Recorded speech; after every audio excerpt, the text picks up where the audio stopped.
Extremist movie debate. And tonight, we're talking 2016's Moonlight. I am Joe. I'm Ethan, and one of us is going to love it, one of us is going to hate it. Let the coin decide their fate. I hate it. I love it. And hey guys, don't send a gang of thugs to come beat us up because there's spoilers ahead. Okay, and this movie is rated certified fresh on Rotten Tomatoes with a 98%. So, Ethan, since you hate this movie, this first question is for you. This comes from Ty Burr from the Boston Globe. He says, in its quietly radical grace, it's a cultural watershed, a work that dismantles all the ways our media view young black men and puts in their place a series of intimate truths. So, can you briefly speak on the way this film could or could not change the way young black males are viewed and portrayed in the media and now future movies? You have 1 minute. Look, if you're trusting the media, that's your first mistake. The media is there to lie to you, and it's never going to present the truth. So, I mean, I feel like that is where you're going astray. And as far as, yeah, is this movie portraying young black men in a different light than the media? Well, perhaps, but it's, you know, it's a form that it's a marginalized character of a marginalized lifestyle that it's, nobody can relate to this person whatsoever. So if this person exists, doubtful, yeah, they're out there somewhere.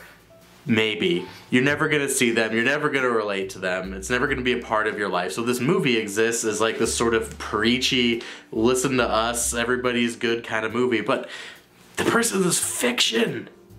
This movie is fiction. All right? Okay, thank you. Joe, you have 30 seconds to respond. I mean, of course, this movie is fiction. That's the whole point of it. It's telling a fictional story to get to a larger truth. And I think that's the point of this movie, is they're taking a certain like type of character that you see portrayed in a villainous manner through the media, and you're actually humanizing that and showing the pain and the way somebody like that gets to where they're at that one point. And I think the layers that they use to build this movie up really works for this movie to build this character to a fully rounded person. Okay, thank you, Joe. Ethan, you have 15 seconds to respond. Yeah, but didn't we already get that with Boyhood a couple years ago? I mean, there was a nice young white boy coming up in rural America. He's in Texas. Great. Like, it's a place that not many people live. Texas. So those explicit moments in his life form the character that he is through Boyhood. I'm going to have to stop you. That's your 15. Joe, you have a final 15 to respond. Okay, sure.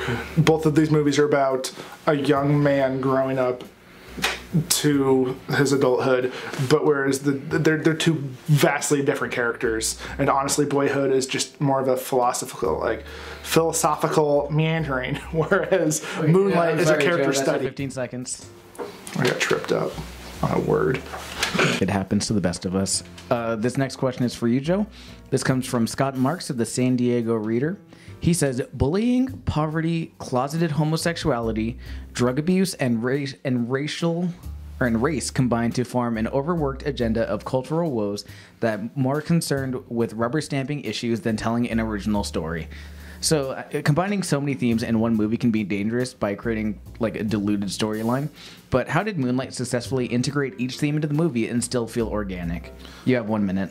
I think the way they did it is because all of this stuff feeds into one another. So there's a reason, because of his race and the way that people view him because of his race feeds into a certain problem that will feed into a different problem that will feed into a different problem. And then compounded by all of that is that he's a homosexual. And even in certain areas like the hip-hop community, there's still like discrimination against homosexuals in the hip-hop community, and that's something they're still trying to get over. So it's layering these, as he said, like these stamped agendas or these stamped problems, but I mean they're all real problems that people are honestly dealing with, and this is actually shining a light on what Americans are actually trying to deal with at this point. And just saying that it's too like cumbersome and there's too much going on is just a pretty easy out to say I don't like this movie because it's about a black youth and a black man trying to deal with his problems in a mature manner and trying to come to terms with them. Okay, thank you. Ethan, you have 30 seconds to respond. This movie is about a person making conscious choices. It's not so much as how the world views him in that dictates what choices he makes. No, this movie is about a person making a choice. He's got a crack addicted mother, sure, but everybody has, you know, an alcoholic father or a drug addict mother. This is a common thing. This person makes a conscious effort to go and sort of adopt a sort of foster family and still at the same time live with his mother. Ignore the mother, go live with the foster family. They're really nice. Sure, they sell drugs, but go live with them. This person gets bullied at school. Wow, so does Ethan, everybody. Doesn't mean you go to juvie for it. 30 seconds. I will not be talked over. Joe, you have 15 seconds to respond. No, he's making these conscious choices because of the systematic position that he finds himself in. He doesn't want to be a snitch because he knows how the societal hierarchy works. So then he's forced to take it upon himself, but little does he know he didn't play the game right, and an authority figure found him, and so he gets thrown into the juvenile system, and that just builds to a bigger systematic problem. Thank you. Ethan, you have a final 15 to respond. We could just walk away. He doesn't have to go break a chair over the guy's back and go to juvie. He goes to juvie, and that makes him into a criminal, doing the same thing that his surrogate father in the beginning didn't do that, or did that he did not like. This is a person who's making just shitty decisions his entire life, and yeah, we're watching that progression, but we don't care about him because they're shitty decisions. Joe, you had something to say? Can I have 10 seconds? Yeah, you can have 10 seconds to make a quick point. He's making these conscious decisions because he is as good as the world around him is allowing him to be. So he's making these choices, but the way we see it, there is no other choice for him at this point.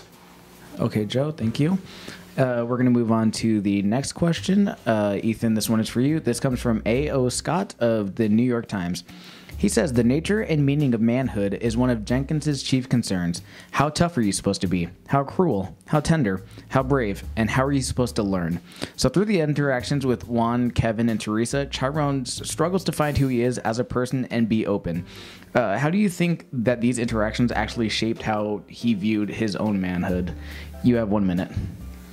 How do I think the interactions that he had with his surrogate parents influenced his manhood? And best friend. And best friend. Well, sure. I mean, this is a person who feels like he is, owed the world, that he's put into this situation where he is neglected, that he is deprived, that he is shorted in some way, and this is all just a perception of his. And so yeah, he's going to make these choices based on this perception, but is that perception the reality? Not necessarily. So these other people are all kind of yes men surrounding him, telling him, yeah, you are actually slighted in this way, you should actually go down this road, and he's just letting himself listen to these people. He could be a better man if he actually rose above all of the stereotypes that surrounded him, but he chooses not to, and I feel like that shows a great weakness, and in that he is not a man. Okay, Joe, you have 30 seconds. I think it's really unfortunate that Ethan tried to frame it that way, because I don't think Chiron finds himself entitled to anything. I think he's just doing the best he can with the cards that he was dealt. And the way that they influence his manhood is Kevin, you find, is the only other person that has really accepted and knows who Chiron is. He has accepted him, and he helps him get to the maturity level that he's at. And then he is betrayed. So because he's betrayed, he goes back to the father figure that he sees in the beginning, who helped raise him. So he is essentially turned into a mirrored version of his surrogate father. That's your 30. Ethan, you have 15 to respond. I don't think he ever felt betrayed by Kevin. He knew that Kevin was being told to go do these things. He knew that Kevin was sorry about it. He just takes it out. If he took it out on Kevin, you could interpret it that way, but he takes it out on the asshole who told Kevin to hit him. So that's not really a fair assessment of the situation. Okay, Joe, you have 15 seconds. I think he did feel betrayed by Kevin, because Kevin hit him. Kevin did not stand up for him, even though he knew how sensitive and how fragile he was as a person. And Kevin still went with his peer group and still went with the group mentality. Thank you, Joe. We're going to move on to the final question. This is for you, Joseph. This comes from Armand White of the National Review. He says, Moonlight pleads for pity for a gay black character, and pity is always for the weak. And also, we're still mired in the Obama effect of movies that congratulate patronizing racial attitudes. Through its gay element, Moonlight fits now fashionable intersectionality, the academic term for colliding political identities that allows groups to assert special pleading above the regular economic, social, spiritual, romantic difficulties of everyday life. So, can you please discuss the so-called Obama effect and the supposed usage in the film to garner sympathy for the character Chiron? You have a minute. I think it's sad that as soon as you see more of a spotlight on people of color, and because Obama's in such a position of power, it suddenly becomes like an overt race thing where like people of color are trying to like shove their way into like white people's space, and I think that's a ridiculous sentiment. And on top of that, just saying that it's hitting these like agendas like that's sad, because these people exist, like these identities do exist, and people are trying to make their way through the world, and it just seems like a cop-out. It's you watch this movie, you don't like it because you're racist, but you can't outright say that you're racist, so you find a more subtle way to say, I didn't like this movie because black people and gay people are in it. And I think it's just a lazy viewing that doesn't allow yourself to feel the emotions you're presented with. Okay, Ethan, you have 30 seconds to respond. I didn't like this movie because I feel like it is a minority of a minority of a minority portrayed, and I don't feel like it's a real person. I know that I have lots of black friends. My best friend is black, but I feel like this movie is still a symptom. It's like a swan song of Obama's reign, and this is now going to be Trump's America, and this movie doesn't really have a place in that America. This movie is a place where everything is going to be great again, and this movie doesn't have a footing in that world. This movie barely had a footing in Obama's world, but again, I don't think this character is real. Ethan, I'm sorry, that's your 30 seconds. Joe, you have 15 to respond. Even entertaining the fact that he wasn't real, why is that an issue? Like, why do you have an issue with this movie then? Because no, that's not a real question. That was rhetorical. Because honestly, this movie is spotlighting and showcasing a minority of a minority, but it's just showing how hard it is. And Joe, I would like you to expand on that thought, but that's your 15. Ethan, I'll give you 15 to respond. I didn't mean that this character was not real. I mean that this person in real life, something resembling this character, is not real. It is not my experience. Again, I have a plethora of black friends, and this person does not exist. in Spokane, Washington, plethora. Tell people where we are. Plethora. It's a YouTube faux pas. In Portland, Oregon. Yeah, plethora. a lot of black people in Portland. All right. Well, how would you define a plethora? I'd say 3. We should move on. All right, let's move on, gentlemen. Let's talk about how you guys actually felt. Sorry about that, Jeff. As the one person of color in the neighborhood, I say thank you.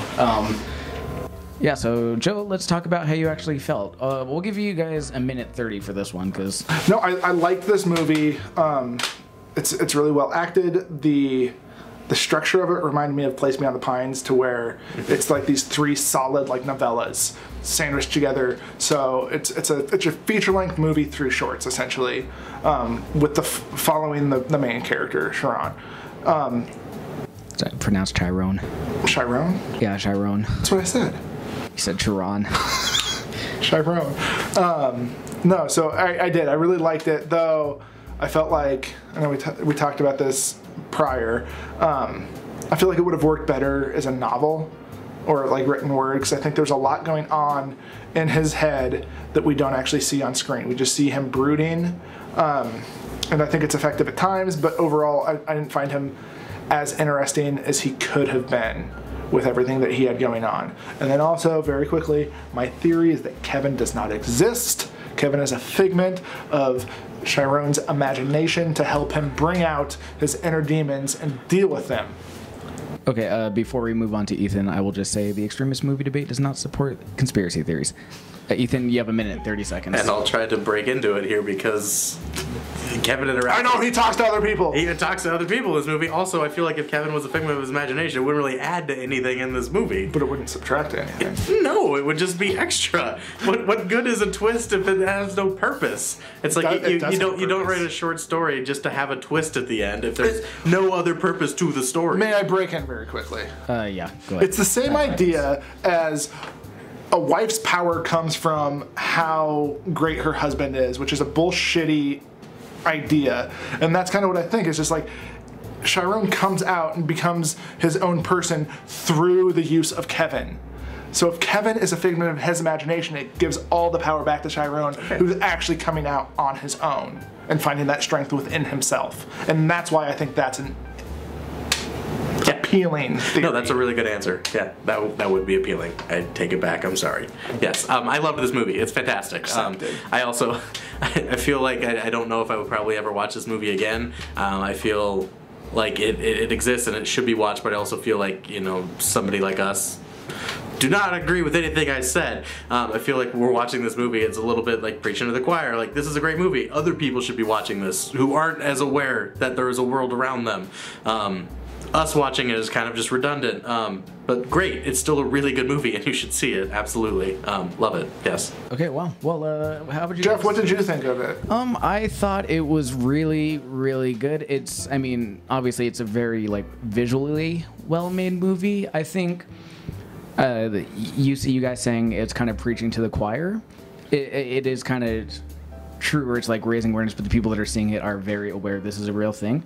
I like my brother being who he is, and like, so kind of knowing how like living in the ghetto works and the drug game works. It is 100% accurate that Chiron would never like openly want to come out on his own, because that's a very dangerous thing. And Joe, you kind of hit the nail on the head with like the hip hop community still being very bigoted, because it was just like 2 years ago that Frank Ocean came out and like there was a huge uproar about that. Yeah, so there was a lot of positive, but I mean still a lot of negative, to where, I mean, like, really hip hop isn't like the best place for like acceptance, because if you listen to a lot of like mainstream hip hop, like underground hip hop, there's still a lot of misogyny, homophobia, so it's not the right place for someone like Chiron to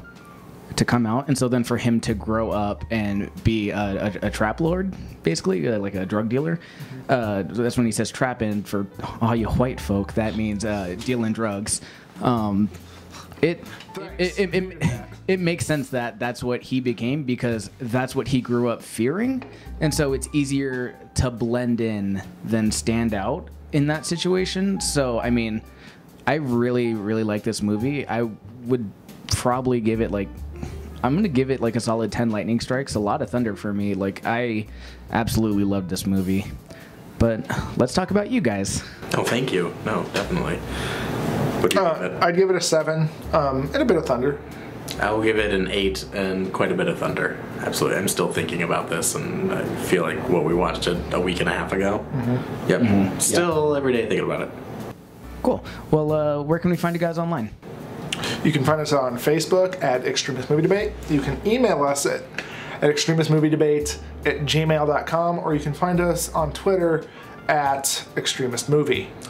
And if you want, you can also comment below. You can write in a topic for us to actually debate over for our next video. Just look up whatever video's coming out or whatever movie's coming out next that you might want us to do, and Jeff can actually read that as one of our debate topics. And you can also let us know who you think won the debate as a comment below. Not him this time. Please don't vote for me. Good luck and good night.